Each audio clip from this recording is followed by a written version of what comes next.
ਓਂਕਾਰ ਸਤਨਾਮ ਕਰਤਾ ਪੁਰਖ ਨਿਰਭਉ ਨਿਰਵੈਰ ਅਕਾਲ ਮੂਰਤ ਅਜੂਨੀ ਸੈਭੰ ਗੁਰ ਪ੍ਰਸਾਦ।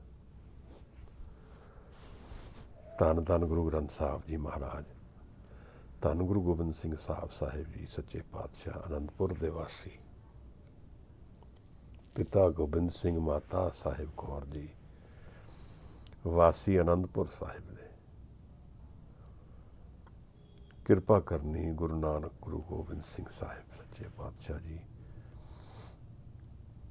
ਭੁੱਲ ਚੁੱਕ क्षमा करनिया ਆਪ ਨੇ ਕਿਰਪਾ ਦੇਣੀ ਮਹਾਰਾਜ।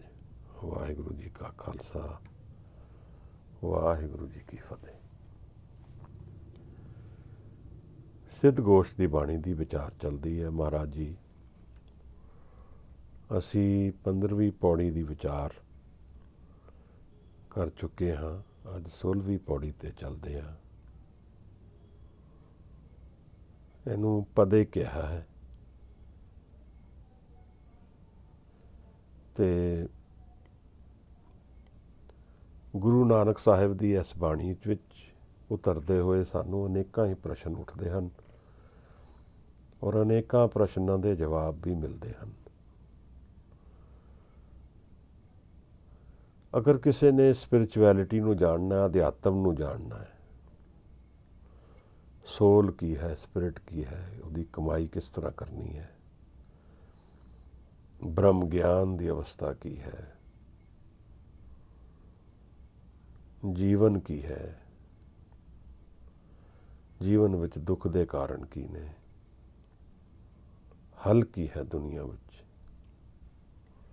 ਇਸ ਬਾਣੀ ਵਿੱਚ ਇਹ ਸਾਰੀ ਚੀਜ਼ਾਂ ਸਾਹਿਬ ਨੇ ਵਿਚਾਰੀਆਂ ਨੇ। ਜੋ ਪ੍ਰਸ਼ਨ ਸਿੱਧਾਂ ਨੇ ਸਾਹਿਬ ਨੂੰ ਉਠਾਏ ਹਨ,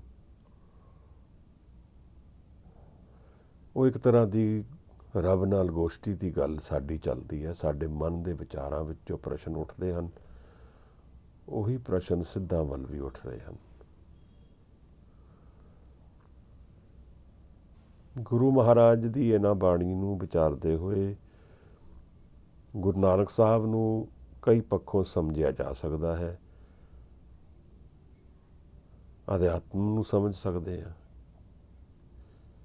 ਕਿ ਜੀਵਨ ਵਿੱਚ ਸਪਿਰਿਚੁਅਲਿਟੀ ਕੀ ਹੈ, ਜੀਵਨ ਦਾ ਤਰੀਕਾ ਕੀ ਹੈ, ਔਰ ਕਿਸੇ ਹੱਦ ਤੱਕ ਪਰਸਨੈਲਿਟੀ ਨੂੰ ਵੀ ਜਾਣ ਸਕਦੇ ਹਾਂ। ਗੁਰੂ ਮਹਾਰਾਜ ਕਈ ਜਗ੍ਹਾ ਸੰਕੇਤ ਕਰ ਜਾਂਦੇ ਨੇ। ਮੈਨੂੰ ਲੱਗਦਾ ਉਹ ਇਸ਼ਾਰੇ ਅਸੀਂ ਅਗਰ ਪੜ੍ਹੀਏ, ਜਿਵੇਂ ਮੈਂ ਇੱਕ ਪਦਾ ਅਗਲਾ ਪੜ੍ਹਿਆ ਸੀ, ਉਹਦੇ 'ਚ ਥੋੜ੍ਹਾ ਜਿਹਾ ਇਉਂ ਲੱਗਿਆ ਜਿਵੇਂ ਗੁਰੂ ਨਾਨਕ ਸਾਹਿਬ ਦੇ ਜੀਵਨ ਨੂੰ, ਉਹਨਾਂ ਨੂੰ ਜਾਣ ਲੈਣਾ। ਕਿ ਕੁਝ ਚੀਜ਼ਾਂ ਇਹੋ ਜਿਹੀਆਂ ਪ੍ਰਸ਼ਨ ਪੁੱਛੇ ਜਾਂਦੇ ਹਨ ਜਿਹੜੇ ਪਰਸਨਲ ਲੈਵਲ 'ਤੇ ਨੇ। ਕਿਸ ਕਾਰਨ ਗ੍ਰਹਿ ਤਜੇ ਉਦਾਸੀ, ਕਿਸ ਕਾਰਨ ਤੁਸੀਂ ਆਪਣਾ ਘਰ ਛੱਡ ਕੇ ਬਾਹਰ ਨਿਕਲੇ ਹੋ। ਇਹ ਗੁਰੂ ਨਾਨਕ ਸਾਹਿਬ ਦਾ ਪਰਸਨਲ ਕੁਐਸਚਨ ਹੈ ਇੱਕ ਤਰ੍ਹਾਂ ਦਾ। ਇਹਦੇ ਆਨਸਰ ਤਾਂ ਆਫਕੋਰਸ ਦੋ ਪਲੇਨ 'ਚ ਹੈਗੇ ਆ, ਸਪਿਰਿਚੁਅਲ ਲੈਵਲ 'ਤੇ ਆਨਸਰ ਵੀ ਨੇ, ਪਰ ਇਹਦੇ 'ਚੋਂ ਸਮਝ ਆਉਂਦਾ ਹੈ ਕਿ ਗੁਰੂ ਨਾਨਕ ਸਾਹਿਬ ਦੀ ਪਰਸਨੈਲਿਟੀ ਵੀ ਕੀ ਹੈ। ਬ੍ਰਹਮ ਗਿਆਨੀ ਨਾਲ ਬੈਠਦੇ ਸਾਨੂੰ ਸਮਝ ਨਹੀਂ ਆਉਂਦੀ ਕਿ ਬ੍ਰਹਮ ਗਿਆਨੀ ਕੌਣ ਹੈ, ਪਰ ਵਿਚਾਰ ਖੋਲ੍ਹਦੇ ਖੋਲ੍ਹਦੇ ਜਦੋਂ ਅਸੀਂ ਅੱਗੇ ਵੱਧਦੇ ਹਾਂ ਤਾਂ ਸਾਨੂੰ ਇਸ਼ਾਰਤਨ ਸਮਝ ਆਉਣੇ ਸ਼ੁਰੂ ਹੋ ਜਾਂਦੇ ਹੈ। ਇਸ ਸਿੱਧ ਗੋਸ਼ਟੀ ਦੇ ਵਿੱਚ ਜਿਹੜਾ ਅੱਜ ਦੀ 16ਵੀਂ ਪੌੜੀ ਆ ਪਦਾ ਹੈ, ਇਹ ਇਹੋ ਜਿਹਾ ਹੀ ਇੱਕ ਪਦਾ ਹੈ ਜਿਹਦੇ 'ਚੋਂ ਇਹ ਇਸ਼ਾਰਾ ਸੰਕੇਤ ਮਿਲ ਜਾਂਦਾ ਹੈ ਕਿ ਇਸ ਦੁਨੀਆ ਦੀ ਗੱਲ ਗੁਰੂ ਨਾਨਕ ਸਾਹਿਬ ਨਹੀਂ ਕਰ ਰਹੇ ਹਨ। ਕਿਹੜੀ ਦੁਨੀਆ ਦੀ ਗੱਲ ਕਰ ਰਹੇ ਹਨ? ਆਓ ਅਸੀਂ ਇਸ 16ਵੀਂ ਪੌੜੀ ਨੂੰ ਪਹਿਲੇ ਪੜ੍ਹੀਏ, ਫਿਰ ਇਹਦੇ ਵਿਚਾਰ 'ਚ ਉਤਰਾਂਗੇ। ਵਾਹਿਗੁਰੂ ਜੀ। ਕਿਆ ਭਵੀਐ ਸੱਚ ਸੂਚਾ ਹੋਏ, ਸਾਚ ਸ਼ਬਦ ਬਿਨ ਮੁਕਤ ਨਾ ਕੋਏ। ਰਹਾਉ ਸੁਨ ਨਿਰੰਤਰ ਤੀਜੈ ਬੰਦ, ਉਡੈ ਨਾ ਹੰਸਾ ਪੜੈ ਨਾ ਕੰਦ ਸਹਿਜ ਗੁਫਾ ਘਰ ਜਾਣੈ ਸਾਚਾ ਨਾਨਕ ਸਾਚੇ ਭਾਵੈ ਸਾਚਾ।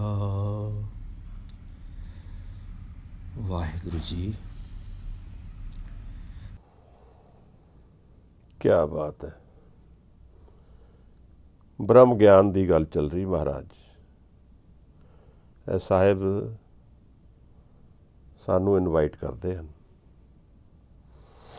ਜਦੋਂ ਕੋਈ ਕਿਸੇ ਦੂਸਰੇ ਸਥਾਨ ਦੀ ਗੱਲ ਸਾਨੂੰ ਸੁਣਾਉਂਦਾ ਹੈ ਤਾਂ ਉੱਥੇ ਦੀ ਇਨਵੀਟੇਸ਼ਨ ਹੀ ਭੇਜਦਾ ਹੈ ਨਾ। ਇਹ ਬ੍ਰਹਮ ਗਿਆਨ ਨੂੰ ਬੜਾ ਵੱਡਾ ਸ਼ਬਦ ਨਾ ਸਮਝੀਏ। ਇਹ ਅਵਸਥਾ ਸਾਡੇ ਨਾਲ ਨਾਲ ਚੱਲਦੀ ਹੈ। ਮੈਂ ਭਾਵੇਂ ਨਾ ਜਾਣਦਾ ਹੋਵਾਂ, ਪਰ ਬ੍ਰਹਮ ਗਿਆਨ ਜੋ ਗੁਰੂ ਸਾਹਿਬ ਕਹਿ ਰਹੇ ਹਨ, ਇਹ ਸਾਡੇ ਜੀਵਨ ਦੇ ਨਾਲ ਨਾਲ ਚੱਲ ਰਿਹਾ ਹੈ। ਕੋਈ ਦੂਰੀ ਨਹੀਂ ਹੈ। ਇਸ ਕਰਕੇ ਬਹੁਤ ਸ਼ਬਦਾਂ ਵਿੱਚ ਗੁੰਮ ਜਾ ਕੇ ਉਸ ਨੂੰ ਐਸਾ ਤਰ੍ਹਾਂ ਸਮਝ ਲੈਣਾ ਕਿ ਬਈ ਮੇਰੇ ਵੱਸ ਦੀ ਗੱਲ ਨਹੀਂ ਹੈ, ਤਾਂ ਫਿਰ ਅਸੀਂ ਗੁਰੂ ਨਾਨਕ ਸਾਹਿਬ ਦੀ ਸੰਗਤ ਦੀ ਲਾਭ ਨਹੀਂ ਚੱਕ ਪਾਵਾਂਗੇ।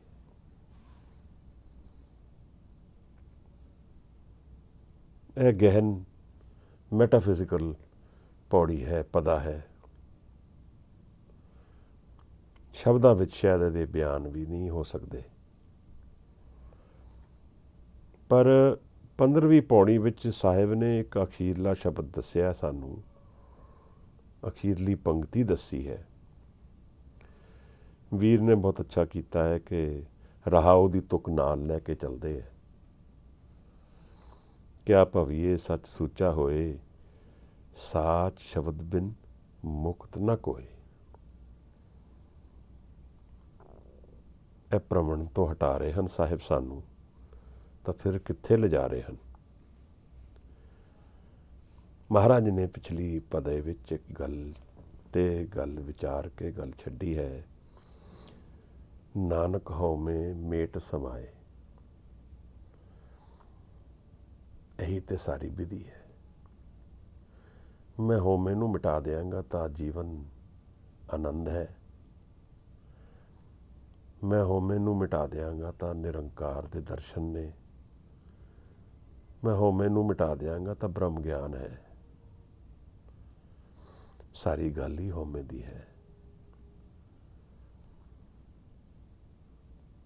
ਜਿਸ ਚੀਜ਼ ਨੂੰ ਜਪਜੀ ਸਾਹਿਬ ਵਿੱਚ ਸਾਹਿਬ ਨਾਲ ਨਾਲ ਲੈ ਕੇ ਚੱਲਦੇ ਹੈ। ਜਦੋਂ ਮਹਾਰਾਜ ਸਾਨੂੰ ਉਪਦੇਸ਼ ਕਰਦੇ ਹੈ ਕਿ ਸਚਿਆਰਾ ਹੋਈਏ, ਕਿ ਕੂੜੇ ਟੁੱਟੇ ਪਾਲ। ਇਹ ਕੂੜ ਦੀ ਪਾਲ ਕਿਵੇਂ ਟੁੱਟੇਗੀ ਮਹਾਰਾਜ? ਨਿਰੰਕਾਰ ਨੂੰ ਕਿਵੇਂ ਜਾਣ ਲਵਾਂਗੇ ਜੀ? ਉਸ ਅਵਸਥਾ ਦਾ ਗਿਆਨ ਕਿਵੇਂ ਹੋ ਸਕਦਾ ਹੈ ਜਿੱਥੋਂ ਅਸੀਂ ਜੀਵਨ ਦੇ ਤੱਤ ਨੂੰ ਜਾਣ ਪਾਉਂਦੇ ਹਾਂ? ਫਿਰ ਆਜ਼ਾਦੀ ਮਿਲਦੀ ਹੈ, ਭ੍ਰਮਣ ਤੋਂ ਮੁਕਤੀ ਮਿਲ ਜਾਂਦੀ ਹੈ। ਔਰ ਇਹ ਰਹਾਉ ਦੀ ਤੁਕ ਦੀ ਸੱਚੀ ਕਮਾਈ ਵੀ ਇਹੀ ਹੈ ਕਿ ਆ ਭਵੀਏ ਸੱਚ ਸੂਚਾ ਹੋਏ। ਸੱਚ ਨੂੰ ਮਿਲ ਕੇ ਸੁੱਚੇ ਹੋ ਜਾਵਾਂਗੇ। ਅਸੀਂ ਇਸ ਅਰਦਾਸ ਨੂੰ ਨਿਰੰਤਰ ਆਪਣੇ ਨਾਲ ਰੱਖਣਾ ਹੈ। ਸਿੱਖ ਦਾ ਜੀਵਨ ਤਾਂ ਹੈ ਵੀ ਆਨੰਦ ਹੀ, ਕਿਉਂਕਿ ਅਗਰ ਸਿੱਖ ਗੁਰੂ ਨੂੰ ਮਿਲ ਲੈਂਦਾ ਹੈ ਤਾਂ ਜੀਵਨ ਆਨੰਦ ਹੋ ਜਾਂਦਾ ਹੈ। ਜਿਸ ਦਿਨ ਸਿੱਖ ਨੇ ਜਾਣ ਲਿਆ ਕਿ ਗੁਰੂ ਹੈ ਔਰ ਉਹ ਆਪਣੇ ਤੋਂ ਪਰੇ ਸਿੱਖ ਦੇ ਵਿੱਚ ਲੀਨ, ਗੁਰੂ ਦੇ ਵਿੱਚ ਲੀਨ ਹੋ ਜਾਂਦਾ ਹੈ, ਤਾਂ ਫਿਰ ਤਾਂ ਸਿੱਖ ਨਹੀਂ ਰਹਿੰਦਾ। ਆਨੰਦ ਦਾ ਇੱਕ ਸੋਮਾ ਬਣ ਜਾਂਦਾ ਹੈ, ਜਿੱਥੇ ਗੁਰੂ ਦੀ ਆਪਣੀ ਖੇਡ ਵਰਤਦੀ ਹੈ, ਗੁਰੂ ਦਾ ਪ੍ਰੇਮ ਵਰਤਦਾ ਹੈ। ਫਿਰ ਇਹ ਪੈਰ ਧਰਤੀ 'ਤੇ ਰਹਿਣ ਜਾਂ ਨਾ ਰਹਿਣ, ਸੁਰਤ ਤਾਂ ਟਿਕ ਜਾਂਦੀ ਹੈ।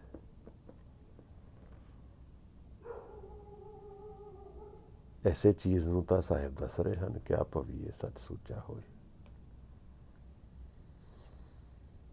ਹੁਣ ਹਉਮੈ ਮੇਟ ਸਮਾਏ। ਸਾਹਿਬ ਉਪਦੇਸ਼ ਕਰਦੇ ਹਨ ਕਿ ਜਦੋਂ ਹਉਮੈ ਮਿਟ ਜਾਏਗੀ, ਨਾਨਕ ਹਉਮੈ ਮੇਟ ਸਮਾਏ, ਤਾਂ ਉਹ ਸਮਾ ਜਾਏਗਾ। ਕਿਹਦੇ 'ਚ ਸਮਾਏਗਾ, ਕੌਣ ਸਮਾਏਗਾ? ਇਹ ਵੀ ਗੱਲ ਅੱਗੇ ਵਿਚਾਰੀ ਜਾਏਗੀ। ਇਸ ਪੱਖੋਂ ਦੇਖਿਆ ਜਾਏ ਤੇ ਇਹ ਜਿਹੜਾ ਵਾਰਤਾਲਾਪ ਹੈ, ਇਹ ਬ੍ਰਹਮ ਗਿਆਨ ਦਾ ਵਾਰਤਾਲਾਪ ਹੈ। ਇਹਦੇ ਵਿੱਚ ਅਸੀਂ ਅਗਰ ਪੂਰਨ ਧਿਆਨ ਵਿੱਚ ਉਤਰ ਜਾਈਏ ਔਰ ਸਾਨੂੰ ਕੋਈ ਸਹੀ ਗਾਈਡ ਕਰਨ ਵਾਲਾ ਹੋਏ ਤਾਂ ਅਸੀਂ ਇੱਕ ਪਾਸੋਂ ਸਿੱਖ ਬਣ ਕੇ ਦੂਜੇ ਪਾਸੋਂ ਬ੍ਰਹਮ ਗਿਆਨ ਦੇ ਗਿਆਨੀ ਸਿੱਖ ਬਣ ਕੇ ਨਿਕਲ ਸਕਦੇ ਹਾਂ। ਇਸ ਤਰ੍ਹਾਂ ਮੈਨੂੰ ਲੱਗਦਾ ਹੈ, ਮੇਰਾ ਭਰੋਸਾ ਹੈ। ਜੀਵਨ ਵਿੱਚ ਐਸੇ ਚੀਜ਼ ਨੂੰ ਤਾਂ ਜਾਣਨਾ ਹੈ ਕਿ ਜੀਵਨ ਦਰਅਸਲ ਹੈ ਕੀ। ਜਿਨ੍ਹਾਂ ਚੀਜ਼ਾਂ ਦੇ ਵਿੱਚ ਮੈਂ ਆਪਣਾ ਸਮਾਂ ਕੱਢਦਾ ਹਾਂ, ਸਵੇਰ ਤੋਂ ਸ਼ਾਮ ਪੂਰਾ ਦਿਨ ਨਿਕਲ ਜਾਂਦਾ ਹੈ,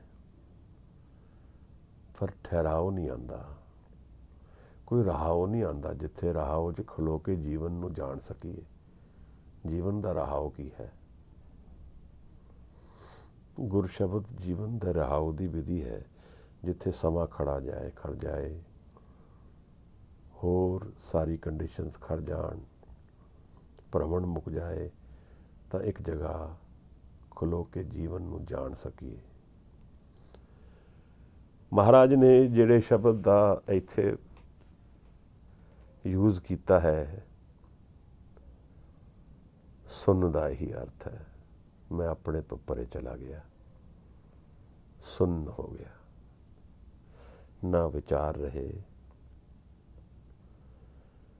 ਨਾ ਸਰੀਰ ਦਾ ਗਿਆਨ ਰਿਹਾ, ਨਾ ਬਾਹਰ ਦੇ ਜੀਵਨ ਦਾ ਗਿਆਨ ਰਿਹਾ। ਲੱਗਦਾ ਹੈ ਮੈਨੂੰ ਕਿ ਅੰਤਰ ਦੀ ਇੱਕ ਗਹਿਨ ਅਵਸਥਾ ਹੈ ਜਿਸ ਨੂੰ ਸਾਹਿਬ ਨੇ ਸੁੰਨ ਕਿਹਾ ਹੈ।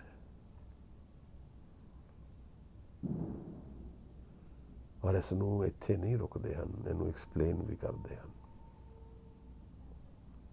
ਬਾਣੀ ਵਿੱਚ ਸੁਨ ਸ਼ਬਦ ਨੂੰ ਵਰਤਿਆ ਗਿਆ ਹੈ ਸਮਾਧੀ ਦੇ ਨਾਲ।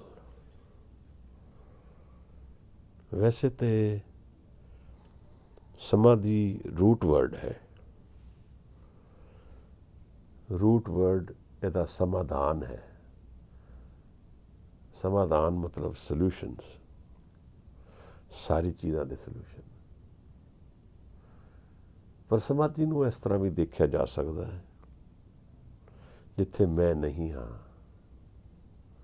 ਵੇਦਾਂ ਵਿੱਚ ਸਮਾਧੀ ਦੇ ਦੋ ਨਾਂ ਦੱਸੇ ਹਨ, ਇਹ ਸਵਿਕਲਪ ਸਮਾਧੀ, ਇੱਕ ਨਿਰਵਿਕਲਪ ਸਮਾਧੀ, ਜਿਹਦੇ 'ਚ ਮੇਰੇ ਕੋਲ ਵਿਕਲਪ ਰਹਿ ਜਾਂਦਾ ਹੈ, ਕੁਝ ਐਨਰਜੀ ਰਹਿ ਜਾਂਦੀ ਹੈ, ਉਹ ਸਵਿਕਲਪ ਹੈ। ਔਰ ਜਿਹਦੇ ਵਿੱਚ ਕੁਝ ਵੀ ਨਹੀਂ ਰਹਿੰਦਾ ਆਪਣੇ ਹੱਥ, ਉਹ ਨਿਰਵਿਕਲਪ ਹੈ। ਉਸ ਤੋਂ ਬਾਅਦ ਤਾਂ ਸ਼ਾਇਦ ਬੰਦਾ ਬਦਲੀ ਜੇ ਹੋ ਜਾਏ, ਇਨਸਾਨ ਬਦਲੀ ਹੋ ਜਾਏ,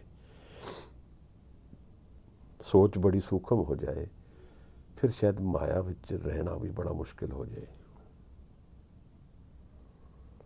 ਉਹ ਮੈਟਰ ਨਹੀਂ ਕਰਦਾ ਹੈ।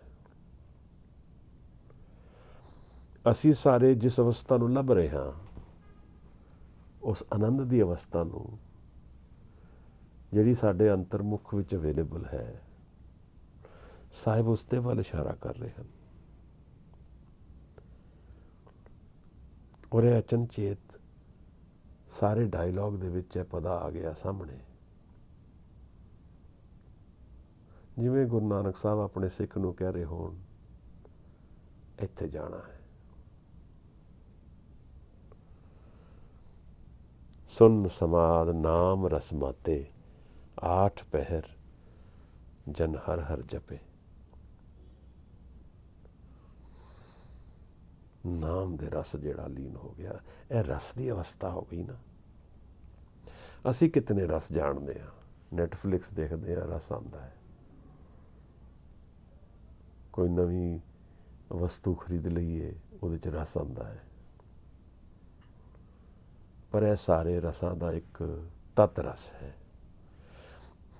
ਇਹ ਤੇ ਬਹਾਨੇ ਨੇ ਉਸ ਰਸ ਦੇ ਜਿਹੜੇ ਅੰਤਰ ਵਿੱਚ ਸਾਡੇ ਵਸਦਾ ਹੈ। ਇਹ ਬਾਹਰ ਦੇ ਜਿਤਨੇ ਅਸੀਂ ਰਸ ਲੈਂਦੇ ਹਾਂ, ਇਹ ਮਨ ਦੇ ਵਿੱਚ ਉਹ ਰਸ ਦਾ ਸੋਮਾ ਵਸਦਾ ਹੈ, ਜਿਹਦੇ ਨਾਲ ਥੋੜ੍ਹੀ ਜਿਹੀ ਚਿੰਗਾਰੀ ਨਿਕਲਦੀ ਹੈ ਤਾਂ ਸਾਨੂੰ ਲੱਗਦਾ ਹੈ ਕਿ ਰਸ ਆ ਗਿਆ। ਇਹ ਸੁਨ ਸਮਾਧ ਉਸ ਰਸ ਦਾ ਸੋਮਾ ਹੈ।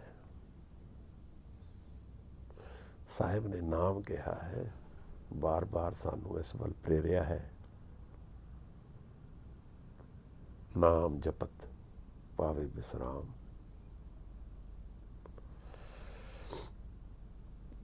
ਇਹ ਗੱਲ ਕੀ ਹੈ? ਇਹ ਪਤਾ ਕਮਾਉਣ ਵਾਲਾ ਹੈ, ਮੈਨੂੰ ਨਹੀਂ ਕਮਾਈ ਹੈ।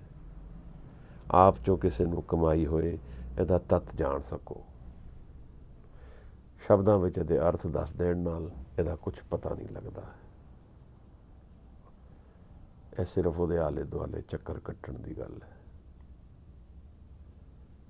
ਜਦੋਂ ਮੈਂ ਆਪਣਾ ਝੂਠ ਤਿਆਗਣ ਨੂੰ ਤਿਆਰ ਹੋ ਜਾਵਾਂਗਾ, ਇਹ ਅਵਸਥਾ ਮੈਨੂੰ ਲੱਗਦਾ ਹੈ ਸਾਡੇ ਸਾਹਮਣੇ ਆ ਸਕਦੀ ਹੈ।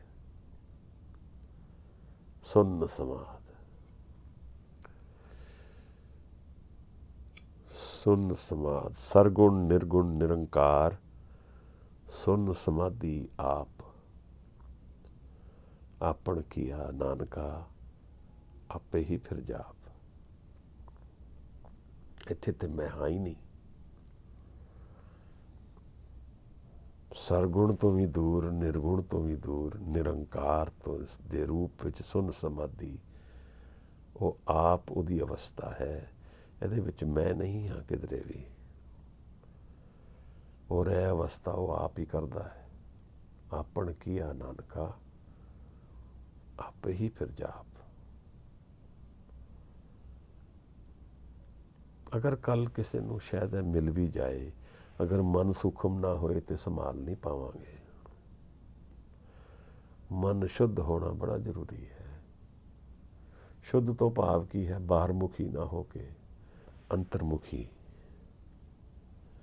ਬਾਹਰਲੀ ਦੁਨੀਆ ਨੂੰ ਵੱਲ ਮੂੰਹ ਨਾ ਕਰਕੇ ਅੰਤਰਮੁਖੀ ਹੋਏ, ਗੁਰਮੁਖ ਹੋਏ ਜਿਹੜਾ। ਕਿਉਂਕਿ ਇਹ ਅਵਸਥਾ ਮਿਲ ਤਾਂ ਸਾਡੇ ਕੋਲ ਸਭ ਕੋਲ ਹਾਜ਼ਰ ਹੈ, ਪਰ ਇਹਨੂੰ ਸੰਭਾਲਿਆ ਨਹੀਂ ਜਾ ਸਕਦਾ ਅਗਰ ਸੂਖਮ ਬਿਰਤੀ ਨਾ ਹੋਏ। ਬੰਦਰ ਕਾ ਜਾਣੇ ਅਦਰਕ ਕਾ ਸਵਾਦ, ਕੁਝ ਇਹੋ ਜਿਹੀ ਗੱਲ ਹੈ।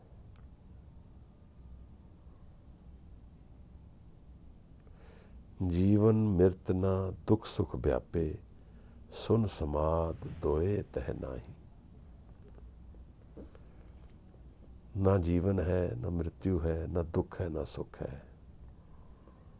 सुन समाध दो ते नाही। सहज की अकत कथा है निरारी। देखो ਅਸੀਂ ਉਸ ਦਿਨ ਸਹਿਜ ਦੀ ਸ਼ਬਦ ਦੀ ਵਿਚਾਰ ਕਰਦੇ ਸੀ। ਇਹ ਸੁਨ ਨਾਲ ਕਿਤਨੀ ਰਿਲੇਟਡ ਹੋ ਗਈ ਹੈ। ਉਹਨਾਂ ਨੇ ਕਿਹਾ ਹੈ ਕਿ ਸੁਨ ਔਰ ਸਹਿਜ ਇੱਕੋ ਹੀ ਚੀਜ਼ ਹੈ। ਸਹਿਜ ਜਿਹੜੀ ਆਪਣੇ ਆਪ ਵਿੱਚ ਹੈ, ਕਰਨ ਦੀ ਕੋਈ ਲੋੜ ਨਹੀਂ ਉਹਦੇ ਵਾਸਤੇ।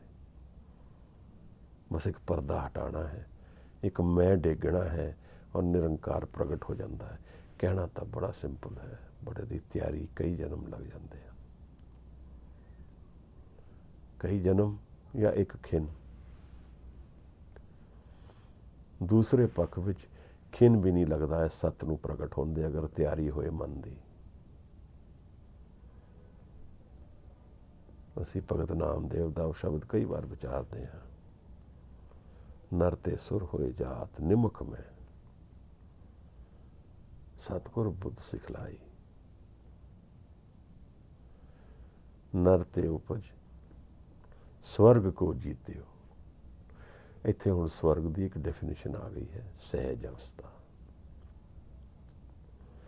ਨਾਮ ਦਾ ਉਹ ਸਿਖਰ ਜਿੱਥੇ ਸਿੱਖ ਨਾਮ ਵਿੱਚ ਲੀਨ ਹੋ ਕੇ ਆਪਣੇ ਆਪ ਤੋਂ ਪਰੇ ਚਲਾ ਜਾਂਦਾ ਹੈ, ਨਿਰੰਕਾਰ ਬਣ ਜਾਂਦਾ ਹੈ ਔਰ ਨਿਰੰਕਾਰ ਹੀ ਰਹਿ ਜਾਂਦਾ ਹੈ। ਸੁਰਤ ਸਿਮਰਤ ਦੋਏ ਕੰਨੀ ਮੁੰਦਾ, परमत बाहर खिंथा, सुन गुफा में आसन बैसन, कल्प विवर्जित पंथा। मेरे राजन मैं बैरागी जोगी। ਇਹ ਸਾਰੀ ਜੋਗੀਆਂ ਦੀ ਭਾਸ਼ਾ ਵਰਤੀ ਹੈ ਸਾਹਿਬ ਨੇ। ਮਰਤ ਨਾ ਸੋਗ ਬਿਯੋਗੀ। ਰਹਾਓ। ਜੀਵਨ ਵਿੱਚ ਰਹਾਓ ਮਿਲ ਜਾਏ ਕਿਸੇ ਨੂੰ ਬੜੀ ਵੱਡੀ ਗੱਲ ਹੈ। ਜਦੋਂ ਅਸੀਂ ਖੜ ਕੇ ਸੁਰਤ ਨੂੰ ਇਕਾਗਰ ਕਰਕੇ ਜੀਵਨ ਨੂੰ ਉਸ ਤਰ੍ਹਾਂ ਦੇਖੀਏ ਜਿਸ ਤਰ੍ਹਾਂ ਉਹ ਅਸਲ ਵਿੱਚ ਹੈ, ਵਿਦਾਊਟ ਰਿਐਕਸ਼ਨ। ਕਿਉਂਕਿ ਜੋ ਜੀਵਨ ਅਸੀਂ ਜੀ ਰਹੇ ਹਾਂ ਉਹਦੇ ਵਿੱਚ ਤਾਂ ਇੱਕ ਐਕਸ਼ਨ ਰਿਐਕਸ਼ਨ ਚੱਲਦਾ ਰਹਿੰਦਾ ਹੈ, ਪਤਾ ਹੀ ਨਹੀਂ ਲੱਗਦਾ। ਉਹਦੇ 'ਚ ਮੈਂ ਔਰ ਮੇਰੀ ਵਿੱਚ ਹੀ ਮੈਂ ਘੁੰਮਦਾ ਰਹਿੰਦਾ ਹਾਂ, ਆਪਣੇ ਆਪ ਨੂੰ ਗਵਾ ਦਿੰਦਾ ਹਾਂ।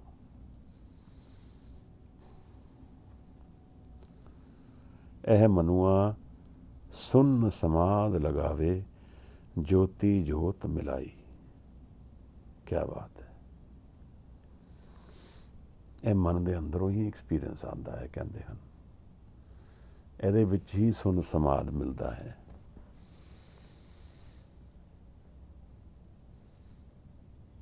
ਸਤਸੰਗ, ਗੁਰਮੁਖ, ਸਹਿਜ, ਅੰਮ੍ਰਿਤ, ਇਹ ਸਾਰੀ ਅਵਸਥਾ ਇਹਨਾਂ ਅਵਸਥਾ ਨਾਲ ਰਿਲੇਟਡ ਹਨ। ਮਹਾਰਾਜ ਸਾਨੂੰ ਬ੍ਰਹਮ ਗਿਆਨ ਵਿੱਚ ਸਿੱਧਾ ਉਤਾਰਦੇ ਹਨ। ਜਿਵੇਂ ਉਹਨਾਂ ਨੂੰ ਭਰੋਸਾ ਲੱਗਦਾ ਹੈ ਕਿ ਅਸੀਂ ਤਿਆਰ ਹੋ ਗਏ ਹਾਂ, ਜਿਵੇਂ ਉਹਨਾਂ ਨੂੰ ਇਹ ਲੱਗਦਾ ਹੈ ਕਿ ਹੁਣ ਅਸੀਂ ਪਕੜ ਲਵਾਂਗੇ ਗੱਲ ਨੂੰ। ਪ੍ਰਸ਼ਨ ਸਿੱਧਾ ਦਾ ਪਿਛਲੀ ਸ਼ਬਦ ਵਿੱਚ ਹਾਜ਼ਰ ਸੀ, ਜਿਹਦੇ 'ਚ ਸਾਹਿਬ ਨੇ ਉਹਨਾਂ ਨੂੰ ਦੱਸਿਆ ਵੀ ਹੈ ਕਿ ਨਾਨਕ ਹਉਮੈ ਮੇਟ ਸਮਾਏ।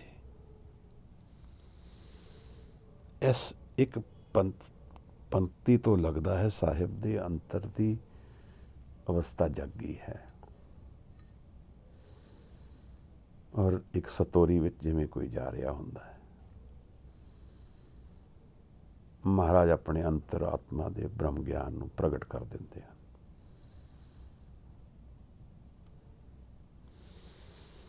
ਔਰ ਇੱਥੇ ਮੈਨੂੰ ਭਰੋਸਾ ਹੈ ਕਿ ਯੋਗੀਆਂ ਨੂੰ ਇਹਦਾ ਅਕਸ ਬੜਾ ਗਹਿਨ ਪਿਆ ਹੋਏਗਾ, ਕਿਉਂਕਿ ਹਜ਼ੂਰ ਨੇ ਹੁਣ ਇੱਕ ਚਿੰਗਾਰੀ ਛੱਡ ਦਿੱਤੀ ਹੈ। ਹੁਣ ਉਸ ਅਵਸਥਾ ਦੀ ਗੱਲ ਜਿਹੜੀ ਧੁਰੋਂ ਆਉਂਦੀ ਹੈ, ਉਸ ਦੀ ਗੱਲ ਸਾਹਮਣੇ ਰੱਖ ਦਿੱਤੀ ਹੈ।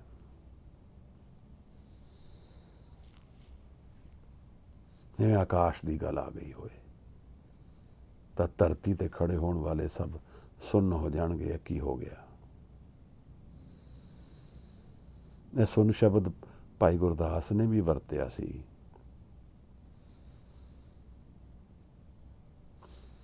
ਮੇਰਾ ਖਿਆਲ ਜਦੋਂ ਮੱਕੇ ਦੀ ਕਥਾ ਤੋਂ ਬਾਅਦ ਇਹ ਗੱਲ ਚੱਲੀ ਸੀ, ਜਦੋਂ ਪੀਰ ਨੂੰ ਮਿਲੇ ਸਨ ਤਾਂ ਉੱਥੇ ਇਹ ਗੱਲ ਚੱਲੀ ਸੀ ਕਿ ਸਾਹਿਬ ਨੇ ਬਾਂਗ ਮਾਰੀ ਔਰ ਸਭ ਸੁੰਨ ਹੋ ਗਏ।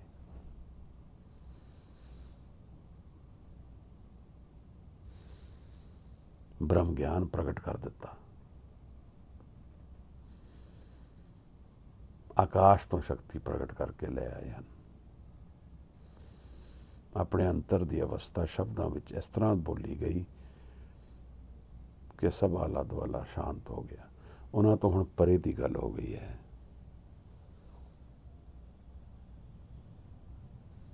ਦਿੱਤੀ ਬਾਂਗ ਨਿਵਾਸ ਕਰ, ਸੁਨ ਸਮਾਨ ਹੋਆ ਜਹਾਨਾ।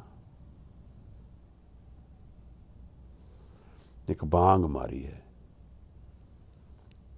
ਔਰ ਸਾਰਾ ਜਹਾਨ ਸੁੰਨ ਹੋ ਗਿਆ। ਪੀਰ ਦਸਤਗੀਰ ਦੀ ਹੈ ਕਥਾ ਹੈ, ਇਹਦੇ ਵਿੱਚ ਭਾਈ ਗੁਰਦਾਸ ਨੇ ਦੱਸਿਆ ਹੈ।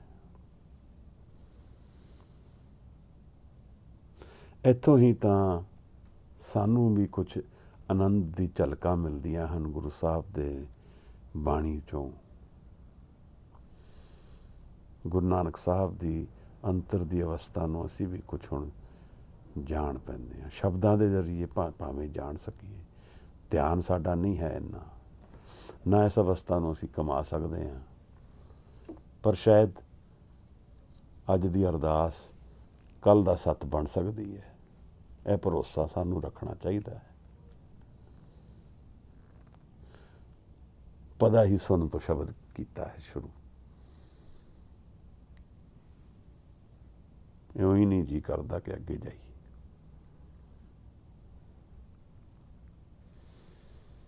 ਮਹਾਰਾਜ ਕਹਿੰਦੇ ਨੇ ਸੁਨ ਨਿਰੰਤਰ ਦੀਜੇ ਬੰਦ। ਨਿਰੰਤਰ ਹੀ ਸੁਨ ਸਮਾਧੀ ਅੰਤਰ ਦੀ ਅਵਸਥਾ ਗੁਰੂ ਨਾਨਕ ਸਾਹਿਬ ਦੀ ਹੈ ਮਹਾਰਾਜ। ਨਿਰੰਤਰ ਹੀ ਇੱਕ ਆਨੰਦ ਦਾ ਖੇੜਾ, ਇੱਕ ਆਨੰਦ ਦੀ ਲਹਿਰ,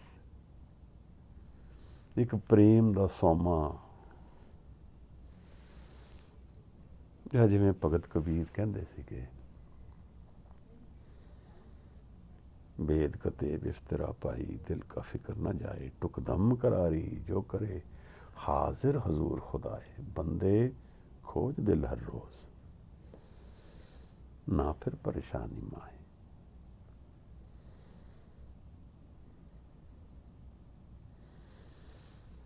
ਮਹਾਰਾਜ ਸਾਨੂੰ ਸਮਾਧੀ ਵਿੱਚ ਲੈ ਗਏ ਹਨ।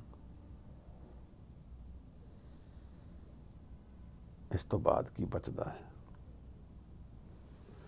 ਔਰ ਸਾਹਿਬ ਕਹਿ ਰਹੇ ਹਨ ਨਿਰੰਤਰ ਹੈ ਭਾਈ, ਕਿਧਰੇ ਵੀ ਇਹਦੇ 'ਚ ਅਟਕ ਨਹੀਂ ਹੈ। ਸੁਨ ਨਿਰੰਤਰ ਦੀਜੇ ਬੰਦ। ਬਣ ਗਿਆ ਹੁਣ ਮਨ ਜਿਹੜਾ ਹੈ, ਖਲੋ ਗਿਆ ਹੈ।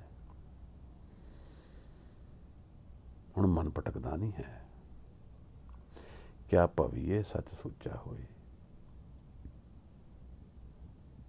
ਰਹਾਉ ਦੀ ਤੁਕ ਦੀ ਇਹ ਐਕਸਪਲੇਨੇਸ਼ਨ ਸਾਹਿਬ ਦੇ ਰਹੇ ਹਨ ਸਾਨੂੰ। ਦਰਅਸਲ ਯੋਗੀ ਮਤ ਵਿੱਚ ਸਰੀਰ ਦੀ ਕਮਾਈ ਚੱਲਦੀ ਹੈ। ਗੁਰੂ ਨਾਨਕ ਸਾਹਿਬ ਮਨ ਦੀ ਕਮਾਈ ਦੀ ਗੱਲ ਕਰਦੇ ਹਨ। ਦੋਨਾਂ ਵਿੱਚ ਬੜਾ ਭੇਦ ਹੈ ਔਰ ਇਹ ਪਤਾ ਦੱਸਦਾ ਹੈ ਕਿ ਮਨ ਦੀ ਕਮਾਈ ਕਿਉਂ ਕਰਨੀ ਹੈ। ਸਾਰੇ ਸੋਲਿਊਸ਼ਨਸ ਤਾਂ ਮਨ ਦੇ ਵਿੱਚ ਹੀ ਹਨ। ਸੁਨ ਨਿਰੰਤਰ ਦੀਜੇ ਬੰਦ। ਸਮਾਧਾਨ, ਸਾਰੀ ਸਮਾਧੀ,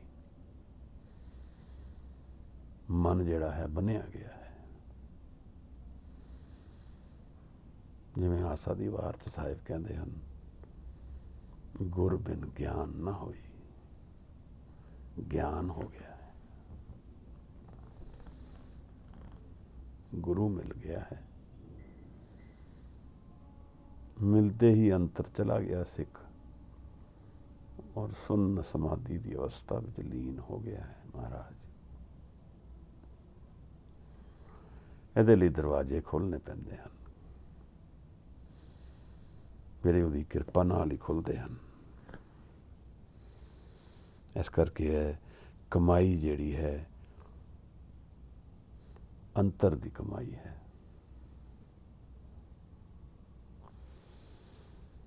ਮਹਾਰਾਜ ਕਹਿੰਦੇ ਨਿਰੰਤਰ, ਇਨ ਕੰਟੀਨਿਊਮ, ਹਰ ਜਗ੍ਹਾ, ਹਰ ਸਥਾਨ, ਹਰ ਸਮੇਂ। ਸੁਨ ਨਿਰੰਤਰ ਦੀਜੇ ਬੰਦ।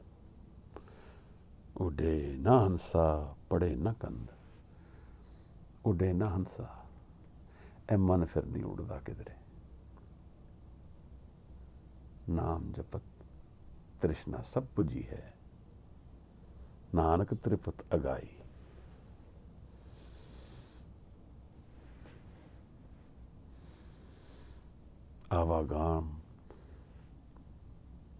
ਆਵਾਗਮਨ ਜਿਹੜਾ ਹੈ ਉਹ ਖਤਮ ਹੋ ਗਿਆ ਹੈ। ਭ੍ਰਮਣ ਮਨ ਦਾ ਖਤਮ ਹੋ ਗਿਆ। ਇਹਦੇ ਤੋਂ ਮਤਲਬ ਇਹੀ ਹੈ।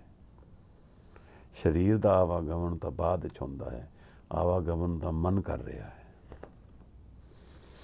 ਜਦ ਮਨ ਖਲੋ ਗਿਆ ਫਿਰ ਸਰੀਰ ਵੀ ਆਜ਼ਾਦ ਹੋ ਗਿਆ, ਮੁਕਤ ਹੋ ਗਿਆ। ਫਿਰ ਕਹਿੰਦੇ ਨੇ ਮਹਾਰਾਜ ਪੜੇ ਨਾ ਕੰਧ। ਕੰਧ ਤੋਂ ਭਾਵ ਸਰੀਰ ਹੈ। ਸਰੀਰ ਦਾ ਮਤਲਬ ਸਮੱਸਿਆ ਹੈ। ਫਿਰ ਸਫਰਿੰਗ ਖਤਮ ਹੋ ਗਈ, ਕਿਉਂਕਿ ਸਰੀਰ ਦੇ ਆਉਣ ਨਾਲ ਸਫਰਿੰਗ ਦੀ ਸ਼ੁਰੂਆਤ ਹੈ। ਕੰਧ ਤੋਂ ਭਾਵ ਸਫਰਿੰਗ। ਪੜੇ ਨਾ ਕੰਧ। ਦੇਖੋ ਕਿੰਨੀ ਪਿਆਰੀ ਗੱਲ ਸਾਹਿਬ ਨੇ ਅੱਜ ਕਰ ਦਿੱਤੀ ਹੈ। ਸਾਨੂੰ ਉਸ ਪਾਸੇ ਨੂੰ ਆਦੇਸ਼ ਕਰ ਰਹੇ ਹਨ ਜਾਣ ਲਈ ਜਿੱਥੇ ਇਸ ਦੁਨੀਆ ਨੂੰ ਆਜ਼ਾਦੀ ਮਿਲਦੀ ਹੈ, ਨਿਰੰਤਰ ਠਹਿਰਾਓ ਮਿਲਦਾ ਹੈ, ਸਟੇਬਿਲਿਟੀ ਮਿਲਦੀ ਹੈ। ਗੁਰੂ ਸਾਹਿਬ ਨੇ ਇਸ ਬੰਦ ਵਿੱਚ ਜੋ ਗੱਲ ਵੀ ਕੀਤੀ ਹੈ ਉਹ ਸਭ ਸਪਿਰਿਚੁਅਲ ਗੱਲ ਹੈ, ਬ੍ਰਹਮ ਗਿਆਨ ਦੀ ਗੱਲ ਹੈ ਔਰ ਮਨ ਦੀ ਕਮਾਈ ਦੀ ਗੱਲ ਹੈ। ਅਸੀਂ ਇਸ ਮਨ ਦੀ ਕਮਾਈ ਵਿੱਚ ਆਪਣੇ ਜੀਵਨ ਨੂੰ ਲਗਾ ਦਈਏ, ਇਸ ਮਨ ਦੀ ਕਮਾਈ ਵਿੱਚ ਆਪਣੀ ਅਵਸਥਾ ਜਾਣਨ ਦੀ, ਆਪਣੀ ਮਨ ਦੀ ਅਵਸਥਾ ਨੂੰ ਇਸ ਪਾਸੇ ਨੂੰ ਪ੍ਰੇਰੀਏ। ਦੋ ਹੀ ਦੇ ਤਰੀਕੇ ਹਨ, ਮਨ ਜਾਂ ਤੇ ਬਾਹਰ ਮੁਖੀ ਹੋ ਕੇ ਵਿਕਾਰਾਂ ਨੂੰ ਆਪਣਾ ਆਧਾਰ ਬਣਾ ਕੇ ਜੀਏਗਾ, ਜਾਂ ਫਿਰ ਮਨ ਨਾਮ ਨੂੰ ਆਧਾਰ ਬਣਾ ਕੇ ਜੀਏਗਾ। ਇਹ ਨਾਮ ਦੀ ਕਮਾਈ ਦੀ ਗੱਲ ਚੱਲ ਰਹੀ ਹੈ ਔਰ ਸਿਖਰ ਦੀ ਕਮਾਈ ਦੀ ਗੱਲ ਚੱਲਦੀ ਹੈ। ਸੁਨ ਨਿਰੰਤਰ ਦੀਜੇ ਬੰਦ, ਉੱਡੇ ਨਾ ਹੰਸਾ ਪੜੇ ਨਾ ਕੰਦ। ਸਹਿਜ ਅਵਸਥਾ ਦੀ ਗੱਲ ਚੱਲ ਰਹੀ ਹੈ। ਸਹਿਜ ਗੁਫਾ ਕਰ ਜਾਣੇ ਸਾਚਾ। ਘਰ ਕੌਣ ਹੈ? ਅਸੀਂ ਬਾਹਰੋਂ ਕਮਾਈ ਕਰਕੇ, ਕੰਮ ਕਰਕੇ, ਪਰੇਸ਼ਾਨੀਆਂ 'ਚ ਉਲਝ ਕੇ ਘਰ ਪਹੁੰਚਦੇ ਹਾਂ ਅਤੇ ਘਰ 'ਚ ਆਰਾਮ ਕਰਦੇ ਹਾਂ। ਸਭ ਤੋਂ ਹਰ ਚੀਜ਼ ਸੌਖੀ ਹੋ ਜਾਂਦੀ ਹੈ, ਸਾਨੂੰ ਪਤਾ ਹੈ ਕਿਹੜੇ ਮੋੜ ਕਿੱਥੇ ਨੇ, ਕਿਹੜੀ ਚੀਜ਼ ਕਿੱਥੇ ਪਈ ਹੈ। ਇਸ ਕਰਕੇ ਐਫਰਟ ਬੜਾ ਘੱਟ ਲੱਗਦਾ ਹੈ ਘਰ ਵਿੱਚ।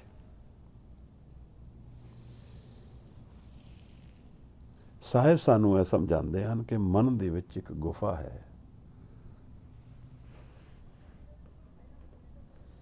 ਇਸ ਗੁਫਾ ਦੀ ਗੱਲ ਆਨੰਦ ਦੀ ਬਾਣੀ ਵਿੱਚ ਵੀ ਕਹੀ ਹੋਈ ਹੈ।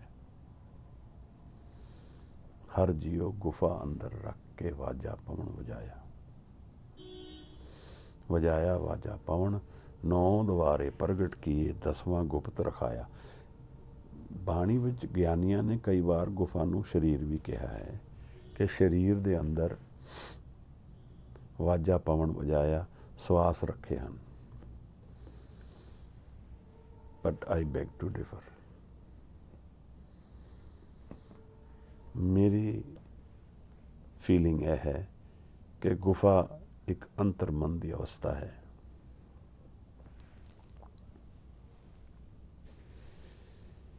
ਔਰ ਉੱਥੇ ਸਹਿਜ ਹੈ, ਉਹ ਸੁਰਤ ਦਾ ਇੱਕ ਸਥਾਨ ਹੈ। ਸੋ ਸਥਾਨ ਬਤਾਵੋ ਨੀਤਾ, ਮੀਤਾ ਜਾ ਕੇ ਹਰ ਹਰ ਕੀਰਤਨ ਨੀਤਾ। ਜਿੱਥੇ ਹਰ ਹਰ ਕੀਰਤਨ ਨਿਤ ਵੱਜਦਾ ਹੋਏ, ਇੱਕ ਗਹਿਨ ਸੁੰਨ ਸਮਾਧੀ ਦਾ ਆਨੰਦ ਲੀਨ ਹੋ ਕੇ ਸਾਡੇ ਅੰਦਰ ਵੱਜਦਾ ਹੋਏ। ਬਾਹਰ ਭੀਤਰ ਇੱਕੋ ਜਾਣੇ, ਸੋ ਗੁਰ ਗਿਆਨ ਬਤਾਈ। ਮਹਾਰਾਜ ਦੀ ਕਿਰਪਾ ਨਾਲ ਅਸੀਂ ਇਸ ਨੂੰ ਕਿਸੇ ਦਿਨ ਕਮਾ ਸਕਦੇ ਹਾਂ। ਅਗਰ ਗੁਰੂ ਮਹਾਰਾਜ ਪ੍ਰੇਰਨ ਸਾਨੂੰ, ਸਾਡੇ ਜੀਵਨ ਨੂੰ ਬਦਲਣ, ਐਸੇ ਸੰਗਤ ਨਾਲ ਬਦਲੀ ਹੋਏਗਾ, ਇਹਨਾਂ ਵਿਚਾਰਾਂ ਵਿੱਚ ਹੀ ਉਤਰ ਕੇ ਜੀਵਨ ਬਦਲੀ ਹੋਏਗਾ। ਬਾਣੀ ਦੀ ਸੰਗਤ ਨਾਲ ਵਿਚਾਰ ਬਦਲੀ ਹੋਣਗੇ। ਬੇਸ ਇਨਸਟਿੰਕਟਸ ਜਿਹੜੇ ਨੇ ਉਹ ਹਟਣਗੇ। ਸਨੇਹ ਸਨੇਹ ਮਨ ਦਾ ਆਧਾਰ ਬਦਲਣਾ ਸ਼ੁਰੂ ਹੋ ਜਾਏਗਾ। ਨਾਮ ਆਧਾਰ ਬਣ ਜਾਏਗਾ, ਵਿਕਾਰਾਂ ਤੋਂ ਦੂਰ ਚਲਾ ਜਾਏਗਾ। ਮੈਂ ਤਾਂ ਇਸ ਅਵਸਥਾ ਨੂੰ ਨਹੀਂ ਜਾਣਦਾ ਹਾਂ, ਪਰ ਸ਼ਾਇਦ ਸੰਗਤ ਦੀ ਕਿਰਪਾ ਨਾਲ ਕਿਸੇ ਦਿਨ ਅਸੀਂ ਸਾਰੇ ਇਹਨੂੰ ਕਮਾ ਸਕੀਏ। This is where all the solutions of life lie. The rest is all problems.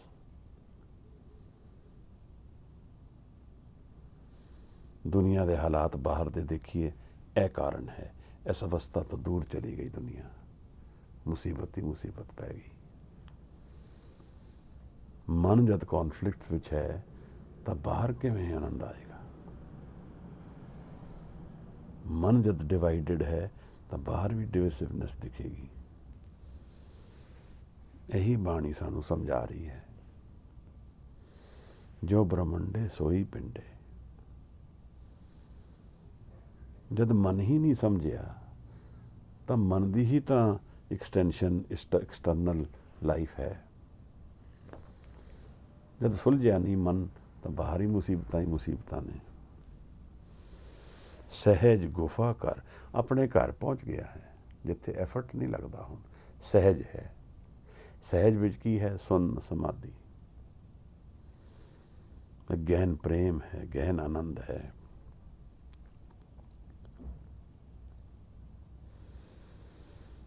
ਸਹਿਜ ਦੀ ਗੁਫਾ ਹੈ, ਇੱਕ ਅਸਥਾਨ ਹੈ ਸੁਰਤ ਦਾ।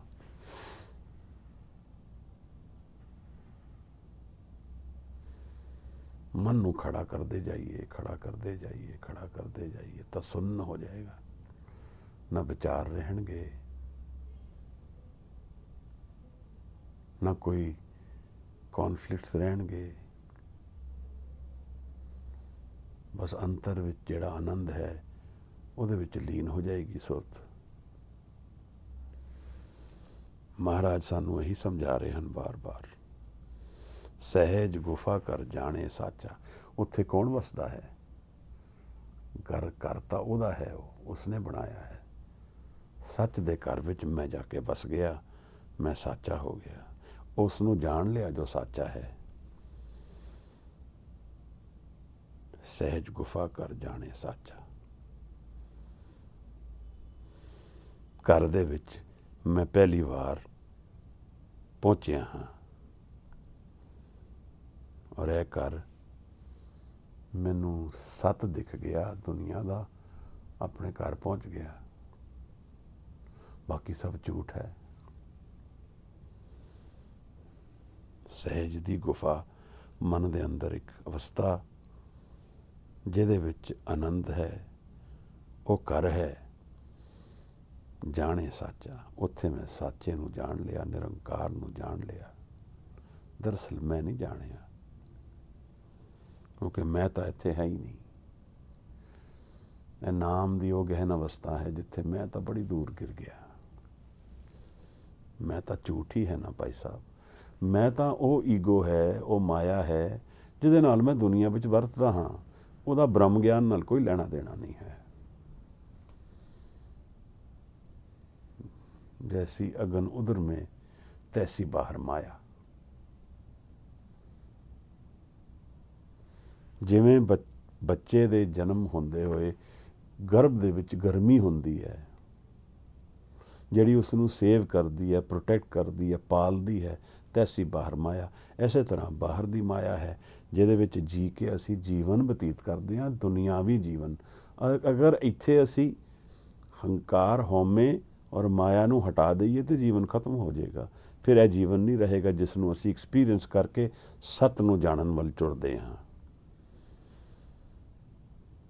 ਇਹਨੂੰ ਐਕਸਪੀਰੀਅੰਸ ਕਰਨ ਲਈ ਮਾਇਆ ਰੱਬ ਦੀ ਕ੍ਰੀਏਸ਼ਨ ਹੈ। ਕਰਤੇ ਖੇਲ ਰਚਾਇਆ, ਇਹ ਉਹਦਾ ਖੇਲ ਹੈ। ਕਾਹਦੇ ਵਾਸਤੇ? ਤਾਂ ਕਿ ਉਸ ਨੂੰ ਮਿਲ ਸਕੀਏ, ਤਾਂ ਕਿ ਉਹਦੇ ਵਿੱਚ ਲੀਨ ਹੋ ਸਕੀਏ। ਨਾਨਕ ਹਉਮੈ ਮਿਟ ਸਮਾਏ। ਮੇਰੀ ਹਉਮੈ ਮਿਟ ਜਾਏ ਤੇ ਮੈਂ ਸਮਾ ਜਾਵਾਂ। ਇਹੀ ਤਾਂ ਟੈਸਟ ਹੈ ਸਾਡਾ ਕਿ ਮੈਂ ਆਪਣੇ ਹਉਮੈ ਨੂੰ ਮਿਟਾਉਣ ਵਿੱਚ ਦੀ ਪੋਸੀਬਿਲਿਟੀ ਰੱਖਦਾ ਹਾਂ ਕਿ ਨਹੀਂ। ਸਹਿਜ ਦੀ ਗੁਫਾ ਵਿੱਚ ਘਰ ਜਾਣੇ ਸਾਚਾ। ਉੱਥੇ ਮੇਰਾ ਘਰ ਹੈ, ਉੱਥੇ ਹੀ ਮੈਂ ਰਿਜ਼ਾਈਡ ਕਰਦਾ ਹਾਂ। ਉੱਥੇ ਨਿਰੰਕਾਰ ਦਾ ਘਰ ਹੈ, ਉੱਥੇ ਉਹ ਰਹਿੰਦਾ ਹੈ। ਔਰ ਉੱਥੇ ਰਹਿਣ ਲਈ ਕੁਝ ਕਰਨਾ ਨਹੀਂ ਪੈਂਦਾ। ਇਸ ਦੁਨੀਆ ਵਿੱਚ ਰਹਿਣ ਵਾਸਤੇ ਰੋਜ਼ ਅਸੀਂ ਸਵੇਰੇ ਕੁਝ ਕਰਦੇ ਹਾਂ ਤਾਂ ਸ਼ਾਮ ਤੱਕ ਬਤੀਤ ਹੁੰਦੀ ਹੈ ਦੁਨੀਆ। ਜੇ ਅਸੀਂ ਕੁਛ ਨਾ ਕਰੀਏ ਤਾਂ ਫਿਰ ਜੀਵਨ ਉਸ ਤਰ੍ਹਾਂ ਨਹੀਂ ਹੋਏਗਾ ਜਿਵੇਂ ਅੱਜ ਚੱਲਦਾ ਸਾਡਾ। ਕਰਨ ਨਾਲ ਜੀਵਨ ਮਿਲਦਾ ਹੈ, ਦੁਨਿਆਵੀ ਜੀਵਨ। ਪਰ ਅਧਿਆਤਮਿਕ ਜੀਵਨ ਵਿੱਚ ਕਰਨਾ ਕੁਛ ਨਹੀਂ ਪੈਂਦਾ ਹੈ। ਉੱਥੇ ਉਹ ਅਵਸਥਾ ਸਾਡੇ ਅੰਤਰ ਵਿੱਚ ਹੈ। ਹੰਕਾਰ ਨੂੰ ਗਿਰਨਾ ਹੈ ਅਸੀਂ। ਸਾਹਿਬ ਦੀ ਇਹ ਜਿਹੜੀ ਪੰਕਤੀ ਹੈ ਉਸ ਤੋਂ ਇਹ ਟ੍ਰਿਗਰ ਹੋਇਆ ਪੌੜੀ। ਨਾਨਕ ਹਉਮੈ ਮੇਟ ਸਮਾਏ, ਹਉਮੈ ਨੂੰ ਮਿਟਾਤਾ, ਮਿਟ ਕੇ ਸਮਾ ਗਏ ਨਿਰੰਕਾਰ ਦੇ ਵਿੱਚ, ਲੀਨ ਹੋ ਗਏ ਆਨੰਦ ਦੇ ਵਿੱਚ। ਨਾਨਕ ਸਾਚੇ ਭਾਵੇ ਸਾਚਾ। ਮਹਾਰਾਜ ਕਹਿੰਦੇ ਨੇ ਕਿ ਸੱਚ ਪਾ ਗਿਆ ਹੈ।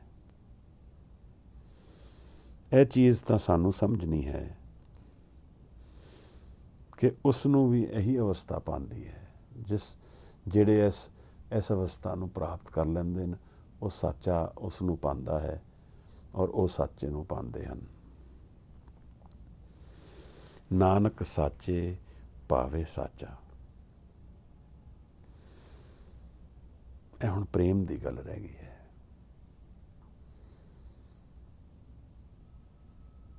ਨਾਨਕ ਸਾਹਿਬ ਕਹਿੰਦੇ ਹਨ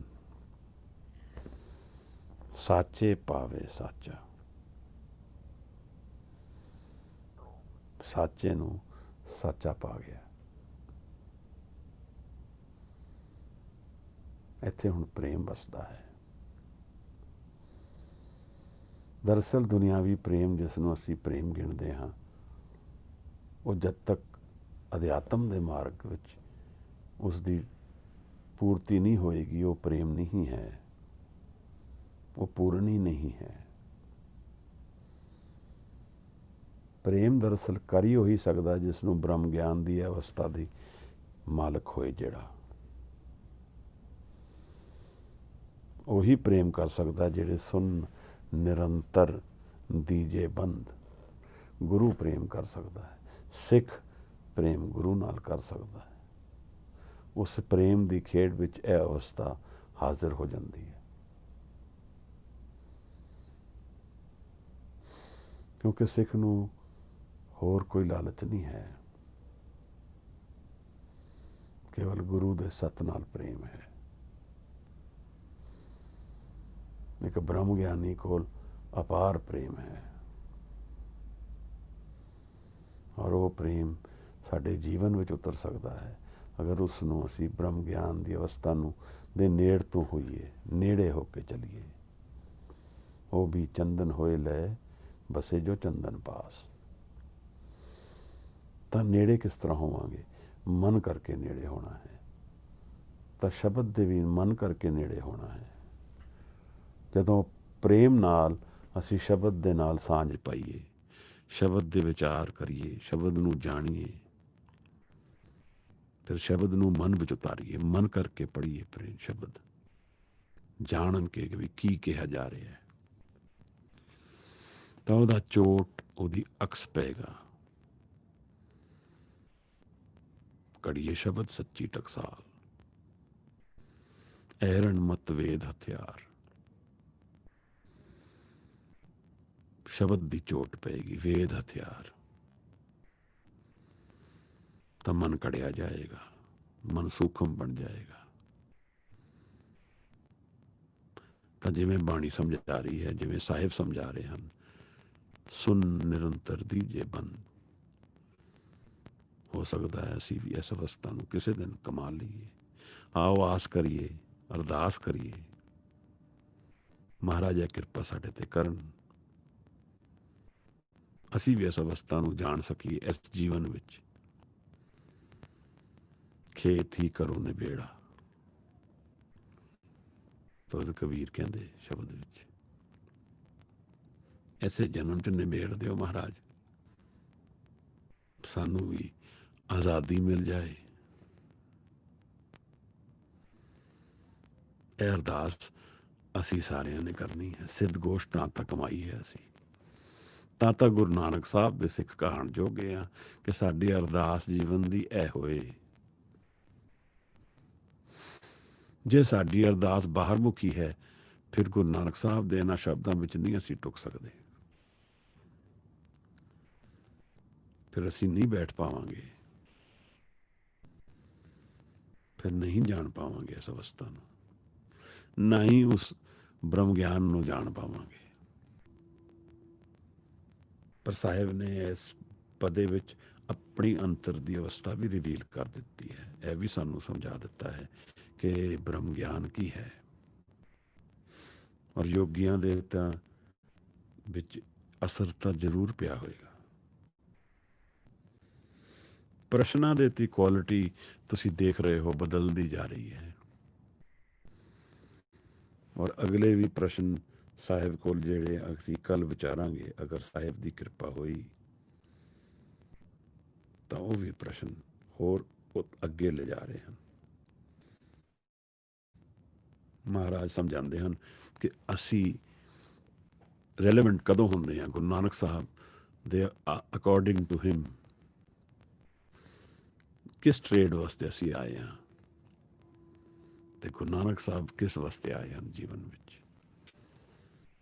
ਸੱਚ ਵਖਰ ਕੇ ਹਮ ਬਣ ਜਾ ਰਹੇ, ਨਾਨਕ ਗੁਰਮੁਖ ਉਤਰਸ ਪਾਰੇ। ਕਿਆ ਬਾਤ ਹੈ। ਸੱਚ ਦੇ ਵਪਾਰ ਵਿੱਚ ਗੁਰੂ ਨਾਨਕ ਸਾਹਿਬ ਆਏ ਹਨ। ਵਪਾਰ ਦੋਨਾਂ ਦਾ ਹੁੰਦਾ ਹੈ।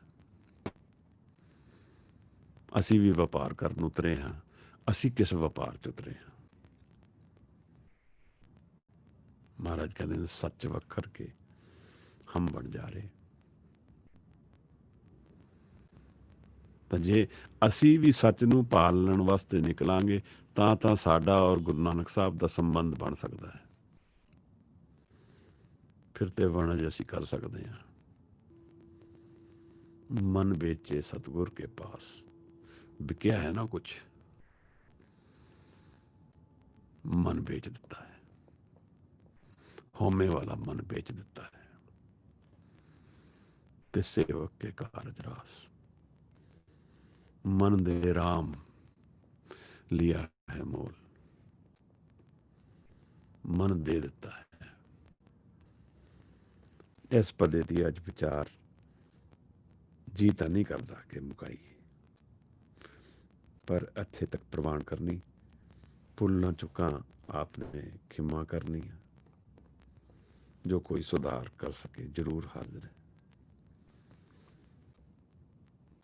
सुन निरंतर दीजे बंद, उडे न हंसा पड़े न कंद, सहज गुफा कर जाने साचा, नानक साचे पावे साचा। ਉਸ ਨੂੰ ਤਾਂ ਹੀ ਪਾ ਪਾਵਾਂਗੇ ਜਦੋਂ ਸੱਚੇ ਹੋ ਜਾਵਾਂਗੇ, ਸੱਚ ਦੀ ਭਾਲ ਵਿੱਚ ਨਿਕਲਾਂਗੇ, ਗੁਰਮੁਖ ਬਣ ਜਾਵਾਂਗੇ, ਗੁਰੂ ਨਾਲ ਰਿਸ਼ਤਾ ਬਣ ਜਾਏਗਾ। ਇੱਥੇ ਸਿੱਖ ਵੀ ਡਿਫਾਈਨ ਹੋ ਰਿਹਾ ਹੈ। ਕੌਣ ਹੈ ਸਿੱਖ? ਜਿਹੜਾ ਸੱਚ ਨੂੰ ਲੱਭਣ ਨਿਕਲਦਾ ਹੈ,